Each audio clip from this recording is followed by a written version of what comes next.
శ్రీ గురుభ్యో నమ. శ్రీ మహాగణాధిపతయ నమ. శ్రీ మహాసరస్వత్యై నమ. హరి ఓం. శ్రీమాత్రే నమ.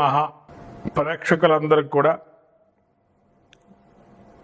ఈ యొక్క షష్టగ్రహ కూటమి మనకు గ్రహాల యొక్క కలయిక అనేది చాలా ప్రాముఖ్యమైంది.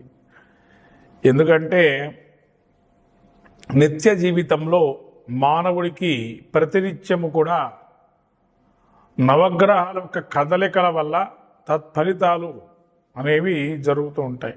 ఎందుకంటే మానవుడి జీవితంలో ప్రతి ఒక్క విషయానికి కూడా నవగ్రహాల యొక్క అన్వయిస్తూ మనకి శాస్త్రం చెప్పబడుతుంది. మానవుడి యొక్క లక్షణాలు, స్వభావాలు, శరీర లక్షణాలు కావచ్చు, అంటే ఇవన్నీ కూడా మానవుడి యొక్క కదలికలు, వాళ్ళ యొక్క స్వరూపాలు, ఇవన్నీ కూడా గ్రహాల యొక్క ప్రభావాన్ని బట్టి ఉంటాయి. కాబట్టి ఈ షష్టగ్రహ కూటమి అనేటువంటిది ఏదైతే రాబోయేటువంటి 29 మార్చి 2025 నుంచి 13 ఏప్రిల్ 2025 వరకు కూడా మనకు కనబడుతుంది. అంటే దీనిలో కూడా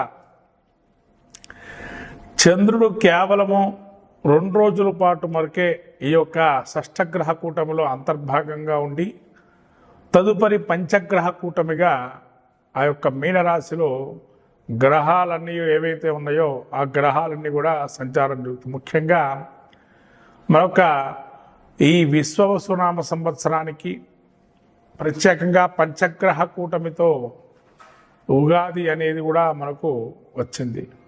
అంటే ఇక్కడ మనం ఉగాదికి ప్రాముఖ్యం కన్నా పంచగ్రహ కూటమి యొక్క షష్టగ్రహ కూటమి యొక్క ప్రాముఖ్యాన్ని చెప్పుకోవటం మంచిది.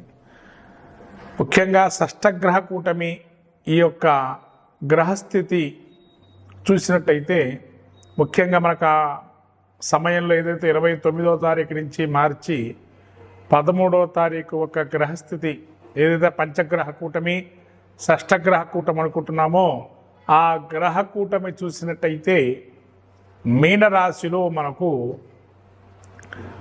రవి, శని, బుధుడు, శుక్రుడు, రాహువు, చంద్రుడు ఈ యొక్క గ్రహాలన్నీ కూడా మీన రాశిలో సంచరిస్తున్నాయి ఆ సమయంలో.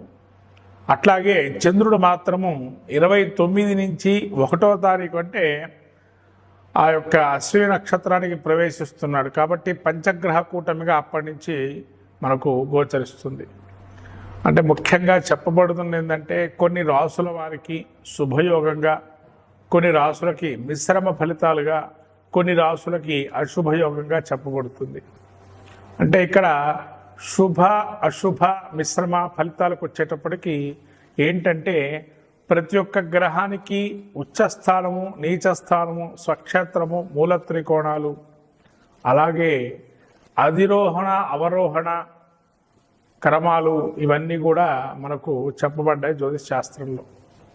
అట్లాగనే హస్తంగత్వము అనేది కూడా మనకు ఒక గ్రహం వక్రీకరించడం, హస్తంగత్వం ఇవన్నీ కూడా మనము చూస్తుంటాం. దానిలో ముఖ్యంగా రాబోయేటువంటి 29వ తారీఖులో ఏదైతే ఉన్నాయో ఆ యొక్క గ్రహాల్లో ముఖ్యంగా వక్రగతిని వీడి శుక్రుడు రుజ్జు మార్గంలో ప్రవేశిస్తున్నాడు అనేది మనకు ఒకటి తెలియజేస్తుంది.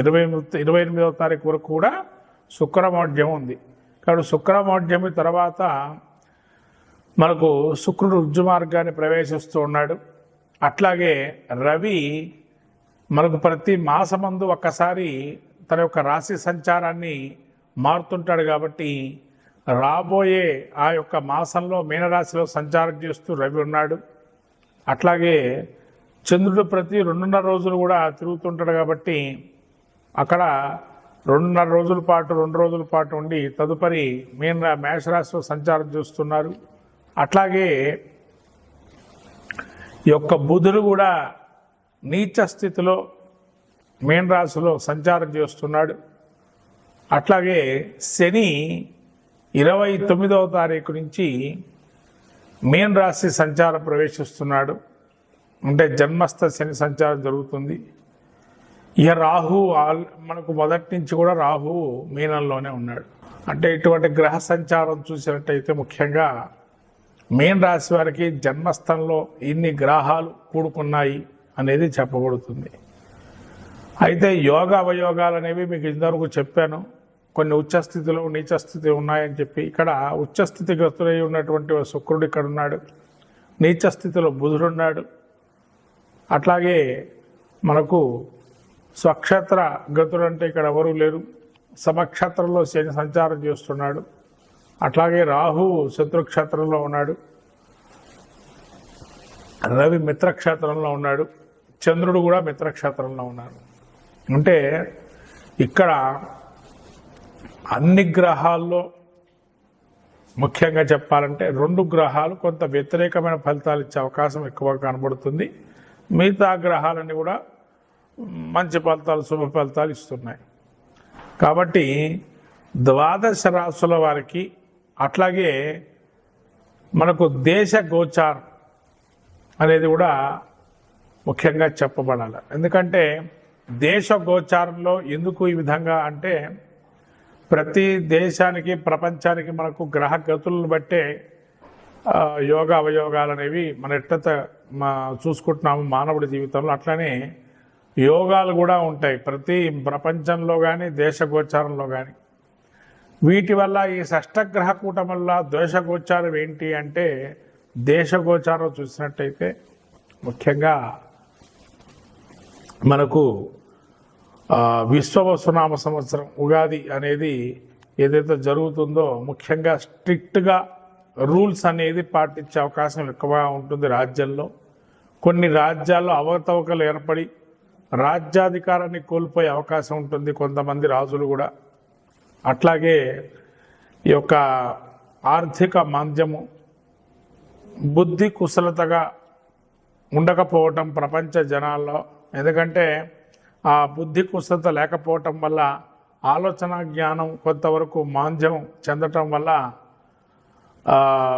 ఏదైతే దొరుకుతుందో దాని మీదనే ఆలోచనతో వెళ్తుంటారు. కానీ దాని పరిష్కార మార్గాలు ఉంటాయి కానీ వీళ్ళు వెతకరు. అట్లా వెతికినట్లయితే ఖచ్చితంగా ఫలితాలు ఉంటాయి.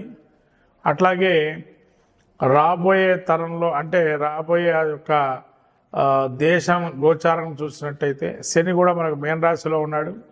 అంటే ముఖ్యంగా చెప్పాలంటే మన దేశ గోచారం చూసుకుంటే భారతదేశానికి కొంతవరకు మంచి ఫలితాలు సుచితంగా ఉన్నాయి. ఎందుకంటే చాలా వరకు దేశాలు మన యొక్క ఉన్నతిని, మన యొక్క ప్రాబల్యం ఏదైతే ఉందో అది సమస్తమైనటువంటి మిగతా దేశాలు కూడా మన యొక్క భారత్ వైపు చూస్తుంటాయి.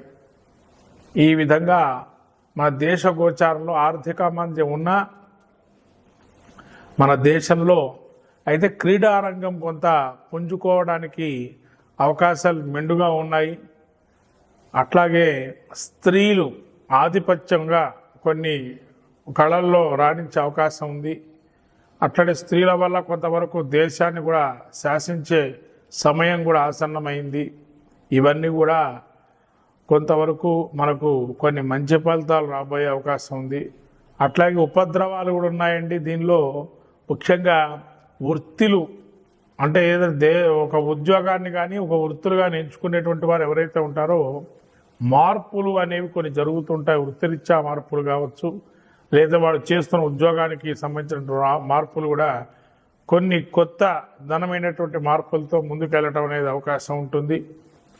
అట్లానే ఆధ్యాత్మిక రంగానికి తీసుకున్నట్లయితే ఈ యొక్క షష్టగ్రహ కూటమి ఏదైతే ఉందో ఆధ్యాత్మికంగా చాలా అద్భుతంగా గోచరిస్తుంది.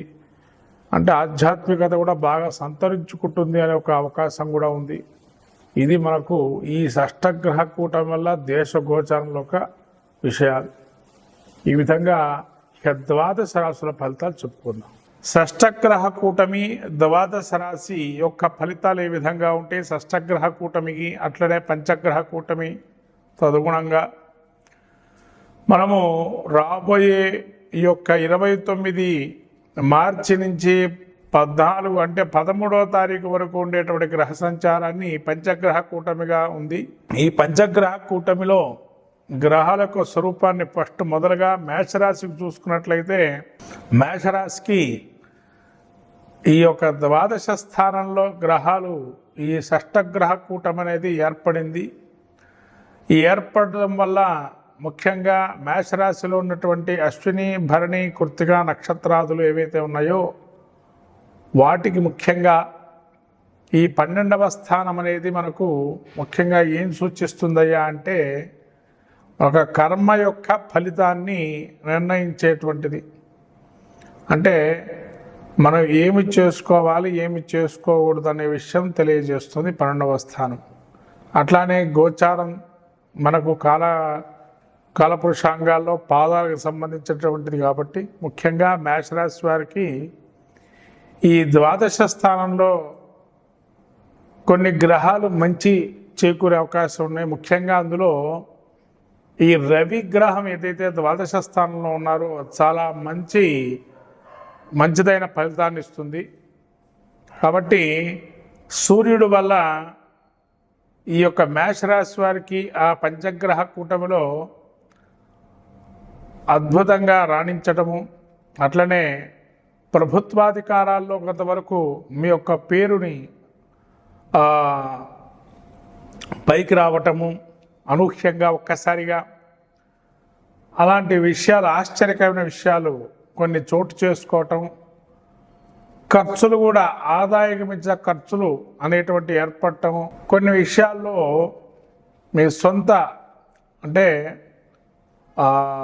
మీతో ఉంటూ కూడా వారు కొంతమంది మిమ్మల్ని మోసం చేయటానికో లేదా మిమ్మల్ని మాయ చేయటానికి ప్రయత్నించేటువంటి వారు కొందరు ఉంటారు. కానీ మీ యొక్క గట్టితనమైన వాక్కు ఏదైతే ఆ సమయంలో గట్టి వాక్కును ప్రదర్శిస్తారో ఆ మోసాన్ని కూడా బయటపడే అవకాశం ఉంటుంది మీ ముందరే. కాబట్టి చాలా జాగ్రత్తగా వ్యవహరించడం మంచిది మేషరాశి వారు.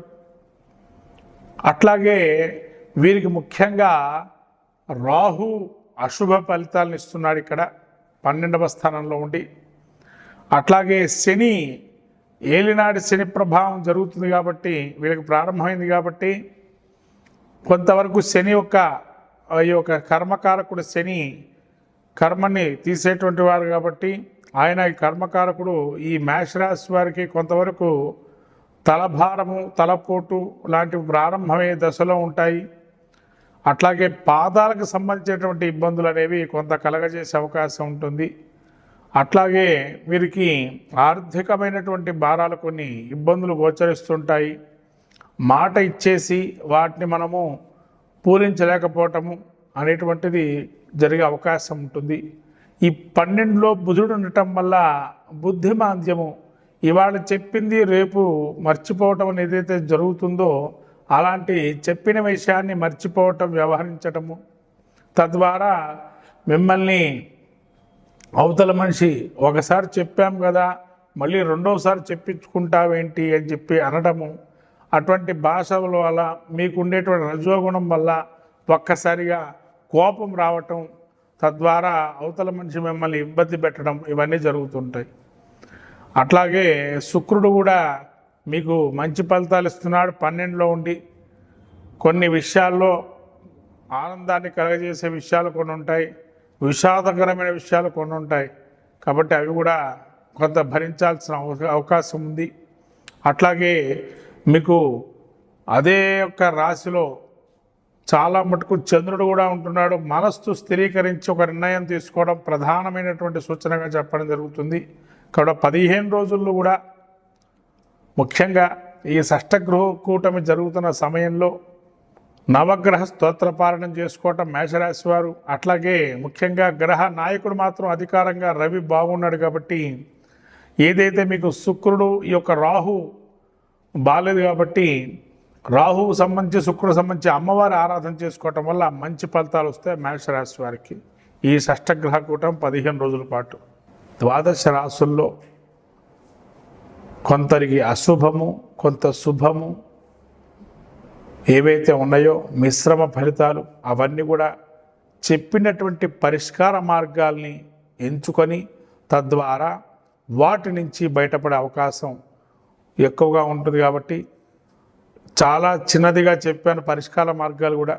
ఆ పరిష్కార మార్గాలు ఇంట్లో కూడా చేసుకోవచ్చు, లేదా మీ దగ్గర ఉన్న దేవాలయానికి వెళ్ళి చేసుకోవచ్చు, లేదా మీ దగ్గర ఉన్నటువంటి గోశాలకు వెళ్ళి నవగ్రహ ధాన్యాలని నానబెట్టేసి బెల్లం, అరటిపండు, ధాన్యాలన్నీ కూడా పెట్టి ఆ గోమాత అనుగ్రహం పొందితే సర్వదేవత అనుగ్రహం పొందుతాం. కాబట్టి ఆ పంచగ్రహ కూటమి సమయం ఏదైతే 29 మార్చి నుంచి మళ్ళీ 13 ఏప్రిల్ వరకు ఈ 15 రోజులు కూడా యోగ అవయోగ మిశ్రమ ఫలితాలుగా ఉండే ద్వాదశ రాశులు అందరూ కూడా తగినటువంటి పరిష్కారాల మార్గాలు ఏవైతే చెప్పామో వాటి ఆచరించి ఇంకా శుభదాయకమైనటువంటి ఫలితాలు పొందవచ్చు. శుభం భూయాత్.